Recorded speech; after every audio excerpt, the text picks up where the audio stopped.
So there's actually a pretty easy way to do this, and that is, as I demonstrated earlier, if you put this on, I'll demonstrate not on number 6, but 6 upside down is 9, which is this whole, the call sign of the guy in front of the door. So we can try and do this, weird as number 9, and talk to this guy. Victor 9, what can I... Oh, Victor 6, I see you've mistakenly put your badge on upside down, because... Let me correct that for you. Thanks, you're lucky I noticed that. The captain's very strict on dress code. Yeah, sure. So... Yeah, as you can see, there's a sort of a bicycle there, and if you put the badge upside down, the bicycle will obviously be upside down. But if we do something with a bit of more surgical precision, we can cut out the 6, turn it upside down, and put it inside the badge again as number 9. Looks pretty good if you don't examine it too closely. That's all we need. Put it on ourselves and talk to the guy. He has a very extreme case of short-term memory, apparently, as we've been standing right in front of him doing this all the time. But hey, Victor 9, what is it? Your instructions are to stand guard outside cabin 2. Well, we have to get him off that, so let's... Here, what can we do here? Captain Alicia's tyranny must end. That assignment was too boring. I want your job. Tell the captain she's got nice cans. Yeah. I mean to kill you all. Or we can just go back and pretend to be him and actually do the task, but we don't want to do that. We want him away from the door. So... Tell the captain she's got nice cans. Why not? I'll say no such thing. And I suggest you keep the sailor talk to yourself in the future. I want her to escort me to my cabin, if you know what I mean. That's it. I'm going to have to report this. You do that. But I don't think one report will do it, so... let's especially make sure to insult her right hand, or her aide. Victor 9, what is it? Your instructions are to stand guard outside cabin 2. I mean to kill you all. Ha ha. Very funny, cadet. I suggest you go back to your post before I report you to the captain. Report me, I dare you. Very well, your wish shall be granted. And I guess we'll insult another crew member. The bartender, he has... Oh, here we go. Victor 9, report for coal room duty, sorry. I repeat, Victor 9, report for coal room duty. Damn, he sounded pissed. I wouldn't want to be in his shoes right now. Damn right. Before we do anything else, though, I think we want to put this back in the right way. It looks pretty good if you don't examine it too closely. And now we are Victor 6 again. I am a man, not a number. Okay, and we have gained access to cabin 2. This is where, like, more actiony parts come in.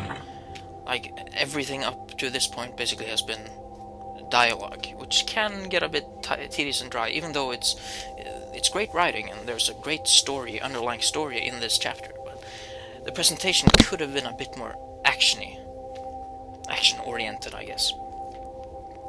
I don't know how you do that with clicking, but hey. Somebody really did a number on this cabin.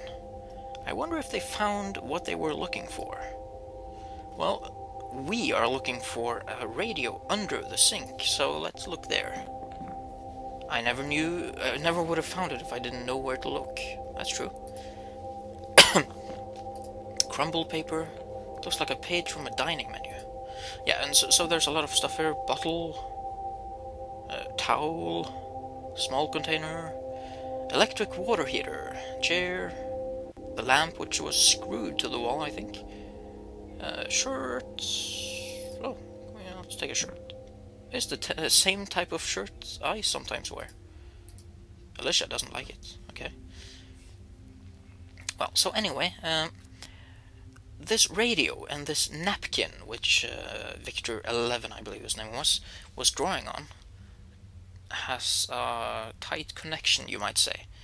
If we go into the screen viewing here of the radio, by the way, this is made out of clay and apparently some piece of a radio or something, and I love the analog feel of it. It's pretty cool. But yeah, we can see here. If we turn it on here, we have frequencies we can plug into, so to speak.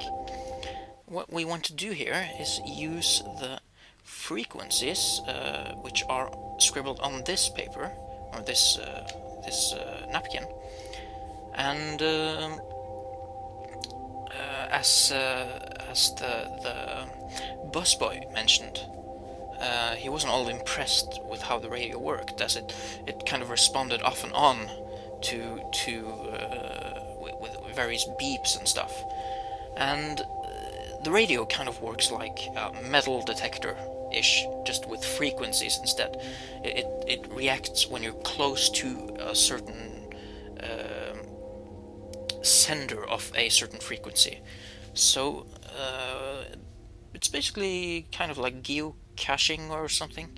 GeoCaching, only very local. So let's try this. 25.5 first. 25.5, like so. And we go hide and seek. See if we can find something with it. Oh. I don't remember where the different things for each of these were, but nothing here.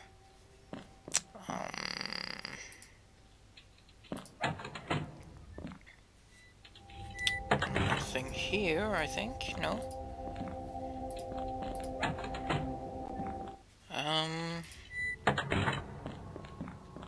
And I think actually inside cabin 1 there might be something. Not sure if it's with this frequency. Nope. Well, let's try another frequency. Of course, these could be randomized, I'm not sure. 27, let's try that first. Like so.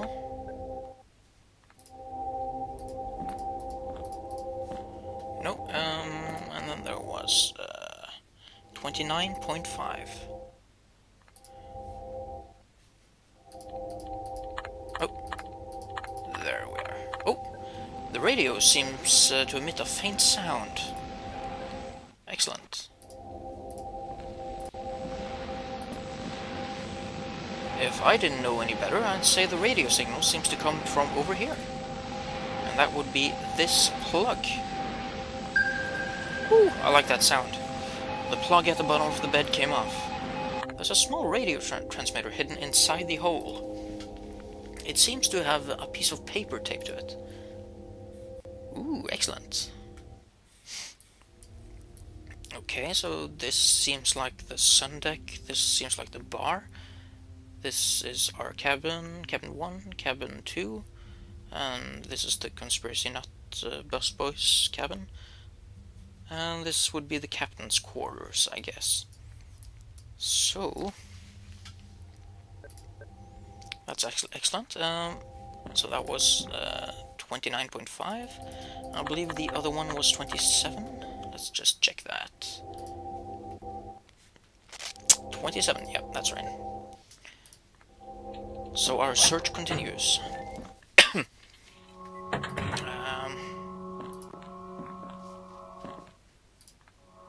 The radio seems to emit a faint sound.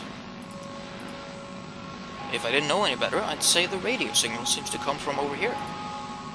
That will be this one, the knob. Woo! This knob seems to be loose. There's another radio transmitter with a note stuck to it inside the pole. Great, so we now have 2 of these. Huh. Seems to be basically the map without the outlines. The bar, the something, the mast, I guess. And the red line. Interesting, interesting.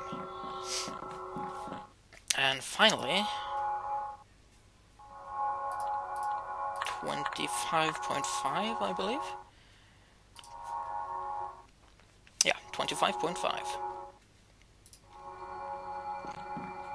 Actually, this one, this like task, this whatever challenge doesn't seem to be, this puzzle doesn't seem to be too randomized. It's the same as my last playthrough.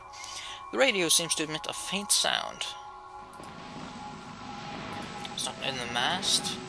Oh, if I didn't know any better, I'd say the radio signal seems to come from over here. Hey, life preserver. There seems to be something hidden behind this life preserver. There's yet another radio transmitter with a note stuck to it. Judging by the frequency list, I guess this must be the last one. Excellent, so now we have 3 pieces of paper. Let's see, it has kind of a weird twist mechanic here. You click the corners and then you can drag it or turn it around, rotate it. Okay, so we have these 3 papers, but we can't really overlay. Apparently, these red lines will make an X, like an X marked spot treasure map thing. But sadly, we can't really overlay them and see the lines. But if you've watched a bit of TV, or especially like medical shows and stuff, okay, never mind. Victor 5, report to the bridge. I repeat, Victor 5, report to the bridge. Did you hear that? This is it. She must have loved the drink. I'm finally going to be promoted to command. That's not fair. You didn't make that drink. And besides, it has my blood in it. So, you're taking credit for my work. I should be getting that promotion. Oh, please, get over yourself. Envy is the mark of a small-minded thinker. Who taught you all you know? Who mentored you to be able to make that drink? Well, it certainly wasn't you. You just handed me a recipe book. It wasn't you, that's for damn sure. You played some part in it, I guess. I'm sorry. Yeah, okay, so you can be apologetic, but yeah. It wasn't you, that's for damn sure. Ingrate backstabber. Is that how you talk to your superior? I'll expose you. I'll tell them who really made that drink. I knew you were a snitch the first time I saw you. But if you want to tell your snitchy lies to the captain, you better run faster than me. And yeah, I thought this was like kind of a race element in the game last time I played it, but it's not. You can just let him walk. But yeah, I was in the middle of saying something before the PA system was starting to transmit, and that was, if you've seen at least some medical shows, you should know that seeing through paper is easy in light, and then you can get all the dark outlines on paper, like assembled on top of each other. Not, well, very similar to an X-ray scan, I guess. And one way to do this, or in fact the only way, is to use this porthole, and use the light coming through the porthole to position all 3 papers. And that way, if we position them correctly, something like that, and see, something like, nope, not you, there, I think.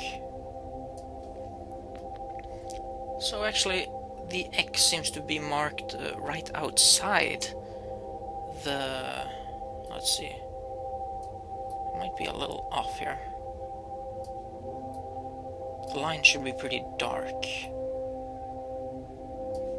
Let's see. I know where it points, but I'm not sure if the game has like a very particular way it accepts that you found the answer. Right, there we are. And there, something like that. Yeah, close enough. So you can see the X marks the spot, which is just outside cabin 2. So let's go there.